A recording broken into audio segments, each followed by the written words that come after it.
Bonjour, aujourd'hui un conte dans un autre endroit. Je suis à la médiathèque et je vais vous raconter aujourd'hui l'histoire de la petite souris et du lion. Un conte d'Afrique, d'accord. Figurez-vous que j'ai un souci.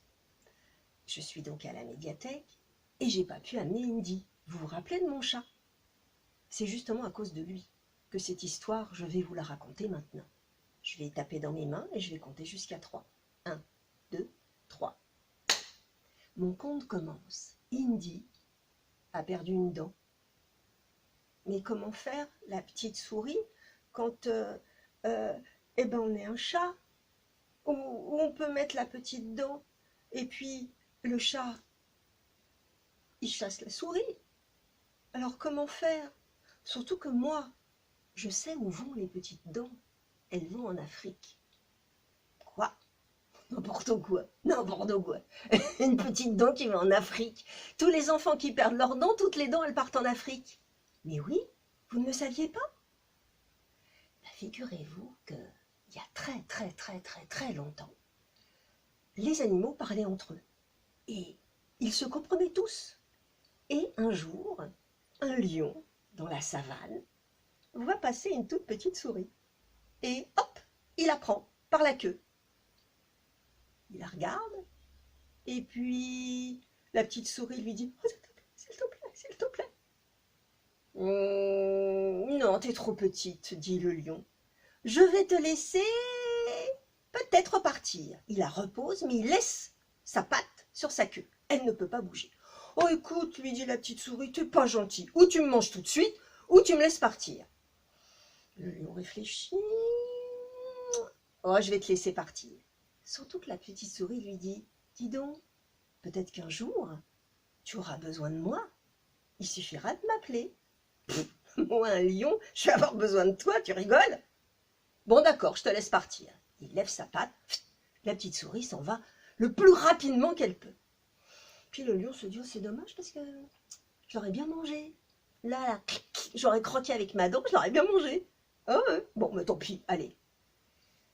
Quelque temps plus tard, une lionne de la tribu, je vais dire des lions, ramène à manger. Ramène une carcasse d'un animal, et le lion, je ne sais pas comment il fait, mais en croquant, il va se casser une dent. Le problème, c'est que ça va être une dent, vous savez, celle qui croque et qui arrache la viande. Alors, quoi faire? Il n'y a pas de dentiste. Il n'y a pas de dentiste en Afrique. On ne va pas réparer la dent du lion comme ça. Alors, il commence à... Là, la dent, elle est bien cassée, il va avoir des difficultés à manger, et puis surtout, il se met à parler bizarrement, parce que c'est pas qu'il dodote un peu, mais quand même, il parle bizarrement. Alors les autres lions de la tribu se moquent de lui, alors il n'est pas très content, et puis surtout, c'est que sa santé n'est pas très bonne, parce qu'il mange de moins en moins. Surtout qu'il n'y a pas qu'une dent qui se casse. Quelque temps plus tard, il en casse une deuxième, il en casse une troisième. Alors peut-être il n'avait pas des dents très solides, et puis, à mon avis, il ne se les lavait pas. Ah bah oui, la brosse à dents du lion, je ne vois pas un lion se brosser les dents, mais on ne sait jamais. Les années passent, et un jour, le gros lion qui était si beau au début de l'histoire devient de plus en plus maigre. On voit ses os, il a le poil pas très joli. Et pourtant, un jour, des chasseurs le voient passer et se disent ce lion-là, on va l'attraper. Alors ils mettent un espèce de piège, alors c'est comme un grand filet par terre, et notre lion, distrait, ne regarde pas où il pose ses pattes, et il se retrouve enfermé dans ce filet. Alors il a les pattes complètement en l'air, les quatre pattes comme ça, il ne peut rien faire du tout, il est complètement emprisonné et serré dans le filet comme ça. Alors il essaye avec ses griffes de couper le filet, ce filet de corde, mais il n'y arrive pas. Alors il essaye, ah ben non, pas avec ses dents, puisqu'il a les dents cassées, c'est pas possible.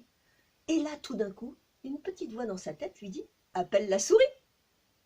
Alors, seul, il se dit n'importe quoi. Je ne vais pas appeler la souris parce que de toute façon, il a des trucs comme ça. Qu'est-ce qu'il va faire? Et puis, est-ce qu'elle est peut-être à l'autre bout de la savane, à l'autre bout de je sais pas d'où? Elle ne viendra pas. Et puis, il se dit mais pourquoi pas? Alors, il l'appelle. Petite souris, viens là tout de suite! Évidemment, rien.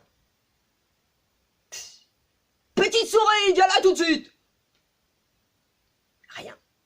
Et tout d'un coup, une toute petite voix qui dit juste à côté de lui, t'as pas dit le mot magique? Quel mot magique? Bah, quand on demande quelque chose, il y a un mot magique. Petite souris, s'il te plaît, est-ce que tu peux venir m'aider? Et la petite souris, elle est en bas, elle est en dessous le filet. Bah, qu'est-ce qui t'arrive? Elle lève la tête, qu'est-ce qui t'arrive? Bah, tu vois bien, j'ai été pris par les chasseurs et dépêche-toi, ils vont revenir, ils vont me prendre, ils vont m'emmener je sais pas où, et je peux rien faire. Ah, tu peux pas faire avec tes dents? Non! Ah, tu peux pas faire avec tes griffes? Non plus, elles sont coincées. Fais quelque chose, s'il te plaît, s'il te plaît, s'il te plaît, petite souris. Tu m'avais promis. Oui, oui, j'avais promis, dit la petite souris.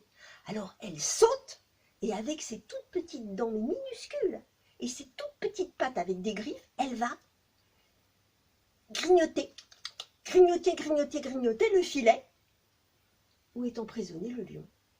Et tout d'un coup, le filet va céder, et le lion, paf, il va tomber comme une grosse crêpe. Et là, ni merci, ni quoi que ce soit, le lion s'en va. Bah, la petite souris dit, bah ça alors? Et je l'aide, il va être emporté par les chasseurs, même pas merci. Bon bah tant pis, dit la petite souris. Il est vilain, hein, c'est tout. Et ce qu'elle n'avait pas vu ni entendu, c'est que le lion, il était parti comme un fou comme ça, mais il revient. Et il reprend la petite souris entre ses pattes, et à ce moment-là, la petite souris voit qu'il lui manque plein de dents. Merci. J'ai pas entendu, dit la petite souris. Morphée, t'as du mal à parler, puis t'as du mal à manger, t'es tout maigre, t'es plus beau comme avant. Oh, je peux pas, j'ai des dents, j'ai plein de trous dans mes dents, j'ai plein de dents cassées. Oh, dit la petite souris, repose-moi. Le lion la repose. Je sais, je vais t'aider, mais ça sera un secret. Le lion lui dit, secret, je comprends pas.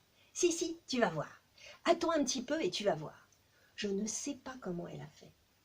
Mais depuis ce jour-là, et ça fait des années, des années, des années, des années, que le système marche. Quand un enfant perd une dent, qu'il la met sous l'oreiller, on dit, on va appeler la petite souris. Moi, j'étais toujours étonnée, la dent partait, on ne la retrouvait jamais. Eh bien, nos petites dents que l'on perd là, qui sont sous l'oreiller, eh bien, elles partent par un réseau, je ne sais pas lequel. Elles partent jusqu'en Afrique et elles aident les lions à récupérer toutes leurs dents. Alors, je vais faire très attention ce soir, parce que je vais mettre la petite dent sous un coussin, la petite dent de mon chat sous un coussin, en espérant, et j'ai fait la leçon à Indy, à son doudou et à lui-même, ne prends pas la petite souris, absolument pas, parce qu'on en a besoin, surtout pour les lions. Alors ça, c'est une histoire entre vous et moi, mon chat, et puis peut-être les papas, les mamans, et puis à ceux qu'on va pouvoir, ouais, raconter cette histoire, ça sera très bien. Donc, 1, 2, 3. Mon conte est fini, et maintenant vous savez tout. Au revoir, à bientôt.